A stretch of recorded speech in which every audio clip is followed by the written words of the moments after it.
Kamusta mga ka-EV? Welcome sa panibagong episode ng Go E-Vehicle.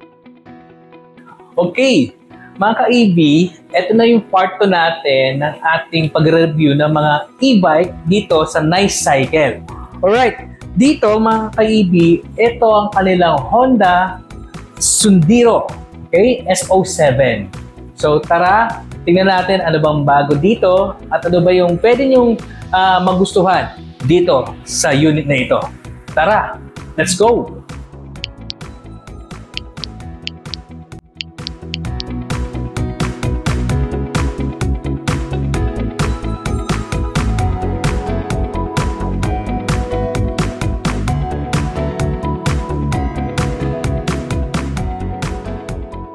Okay ka-EV, ang dimension nito ay 173 cm by 120 cm by 83 cm at may bigat ito ng 58.5 kilos. At pagdating naman sa kanilang load capacity ay 150 kg. Naka-lithium ion battery ito na mayroong 48 volts 24 ampere. Na meron itong top speed na 45 to 50 kph. Yun po yung boosted variant niya at ang default po nito ay 25 kph, yun po yung base variant. Meron itong 60 kilometers na top range.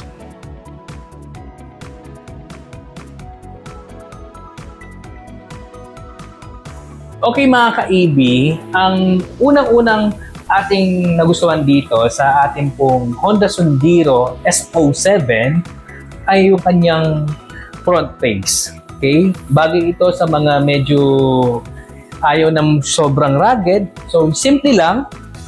Ito yung pinaka the best na para sa inyo. Okay? Kung mapapansin nyo mga ka-EV, dahil sabi ko sa inyo, napakaganda rin ito. Naka-projector headlight na po siya. Ibig sabihin, 3 projector po yan. Okay? Ang pagka-finish ng kanyang flarings mga ka-EV ay ito yung maganda, no? Ito yung flarings na hindi gasgasin. Naka-matte black po siya. So, kung mapapansin nyo dyan, mga ka-EV. At hindi lang yan ang available color, mga ka-EV. Meron siyang teal blue, light blue, white, black, at red color. Mga ka-EV, ang kanya signal light ay naka-LED na rin. Okay? At dito, makikita nyo, mga ka-EV, bilog ang kanyang mga side mirror. Bumabagay sa kanyang looks. Okay? At dito mga ka-EV, mapapansin nyo rito. Ang unang-unang mapapansin mo dito, ito. At meron siyang box dito na 23 liters ang laki. So kung yan, tingnan natin mga ka-EV. Okay? So malalim yan mga ka-EV. Makikita nyo naman. At marami kayong malalagay dyan. Bags, helmet, mga simpleng helmet lang, hindi pwede yung bulky na helmet. Sakto lang. At dito mga ka-EV, mapapansin nyo rito yung kanyang bulsa. So dito, nandito yung kanyang charging port. Dito siya pwedeng i-charge. So si Ann, keyless entry na rin. Usual lang po yung mga yan. At hindi na natin kailangan explain. At meron siyang sabitan dito. Okay? Okay, ang isa pang bago dito, mga ka-EV, ay meron siyang livreng ganito na pwede susiyan mo. Dito mo isasabit yung helmet, mga ka-EV. So, normal use, meron siyang high and low beam, signal light, and busina. Magandang klase po ang busina niya, mga ka-EV. Hindi siya yung matining. So, pagdating dito, syempre yung park light, okay, tsaka yung kanyang headlight. Ayan mga ka-EV. So, okay. Ayan. Tingnan natin yung kanyang headlight. Kanina po mga ka-EV, ang napansin nyo kanina ay naka-park light lang po yun. Okay. Yan pa lang po yung kanyang headlight. So, try natin ulit. Ayan. Park light and headlight. Okay. So, park mode. Okay. Ayan. So, normal naman yung kanyang panel. Meron siya ditong visor. Okay. Bago makalimutan mga ka-EB, meron pala itong USB charging port para sa ating mga cellphone. Shout out pala sa mga subscriber na natin dyan na patuloy na sumasubaybay at tumututok dito sa Go E-Vehicle. By the way, sabi ng YouTube, 95% na mga nanonood po dito sa Go E-Vehicle ay hindi pa po subscriber. So baka ikaw na yan, please paki-subscribe naman ang ating channel. Salamat! Okay, pag meron siyang dalawang good for two na upuan. Okay, para sa ating mga OVR. May sandalan, guys, at para hindi mahulog yung OVR natin. Okay, kung mapapasin nyo dito sa kanyang mga sidings, mga ka-EB, meron siyang Sundiro Honda rito na sticker. Okay, Styles and Sports na dito mga ka-EB, mapapasin nyo, meron siyang white accent. Okay, dito yung Sundiro Honda, dito yung ating apakan. Okay, scooter type po ito mga ka-EB. Ayan. Ayan, ang dami niyang mga Honda name. Dito ang kanyang shock ay normal shock. Good suspension naman to, makikita mo naman yung quality.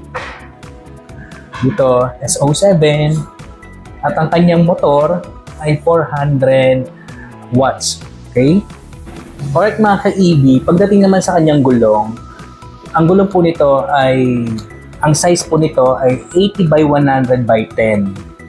So, naka-disc brake na rin dito sa harapan, pero yung sa likod po mga ka-EB ay naka-drum brake pa. So, hindi pa siya naka-disc brake. Okay, as per nice cycle, mga ka-EB ay meron itong regenerative brake na habang tumatakbo tayo ay nag-charge po ang ating baterya.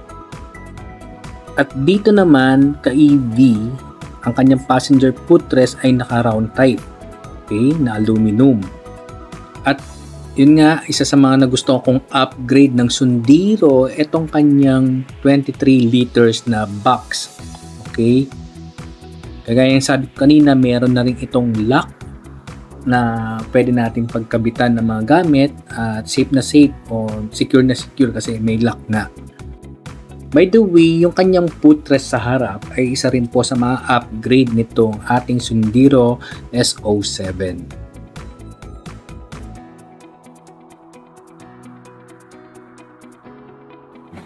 Alright guys, dito naman tayo sa kanyang baterya. Ang kanyang baterya ay removable. Pwede mo siyang i-remove.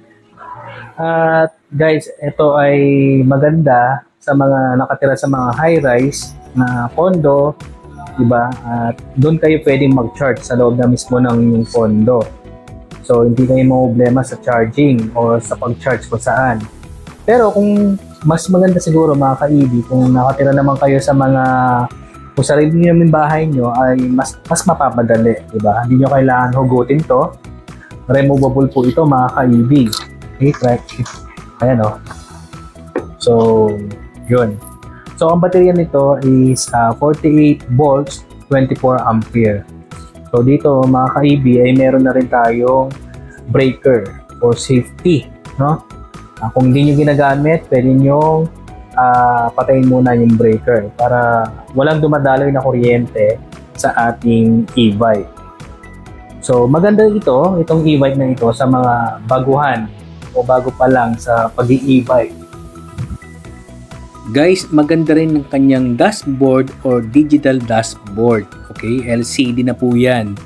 So, nakita ko rito sa quality ay maganda po ang kanyang digital LCD dashboard. Okay, ka-EB, dito na tayo sa pinaka-importante na ito yung Sundiro SO7 na upgradable, no?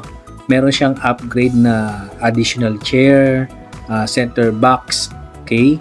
At naka-boosted na ito ng 45 to 50 kph na top range, okay? Baka sabihin nyo kasi mas mura sa ganito, mas mura sa ganyan. Pare-parehas lang po. Ito po ay upgradable lang. Kompleto na, complete set na at wala ka nang hahanapin. Okay, ang presyo nito ay 86,000 pesos. Actually, meron po itong discount na kayo na pong bahalang magtanong sa kanila kung paano po yung discount po na pwede nang i-apply dito po sa Sundiro SO7. Ang alam ko mga ka-EV, until December 31 ang kanila pong Christmas promo para dito sa Honda Sundiro SO7, at kung gusto niyo pong ma-avail iyon, nandiyan naman po sa ating screen ang kanilang mga number at address ng kanilang mga showroom or store at para makita nyo at mapuntahan nyo. By the way, yung kanila pong Christmas promo ay for cash basis or straight payment via credit card. Pwede naman po ninyo itong maiuwi via home credit by zero interest for 18 months. Pa-assist lamang po kayo sa kanila. At syempre, pwede rin naman po sa mga credit card owners po dyan. Zero interest din for 18 months. At free delivery po ito sa selected area. Dyan po sa ating screen, makikita nyo po kung saan po yung mga free delivery. Okay? At syempre, may mga freebies din sila mga ka-EV. Kapag bibili po kayo ay mag-ask lang po kayo ano ba yung mga freebies nitong ating pong Honda Sundiro SO7. At para naman sa mga ka-EV natin dyan na ayaw po ng upgrade na center box at yung ating pong upgrade na upuan dyan sa likuran, pwede naman po yan tanggalin kung ayaw nyo po. Mag-iiba lamang po yung presyo. Bababa po yung presyo niya kapag po itinanggal yan. Ililess po kasi yan sa total amount. Okay? Guys, lagi ko po nire-recommend at sinasuggest na maganda na makita nyo po yung EV o e-bike na katulad mo nito at i-test drive nyo para ma-feel nyo na ito na ba yung EV na para po sa inyo. Okay? Tara! Let's go! Mga ka-EV, abangan nyo po itong Honda Cub electric version ng Honda. E-scooter din to mga ka-EV. Abangan nyo ito sa ating part 3 ng ating pong review dito sa Nice Cycle. Okay? Sabi nga sa inyo, iniisa-isa natin to para makuha nyo lahat o yung full details ng bawat electric vehicle na katulad nitong unit na ito. Tara! Let's go!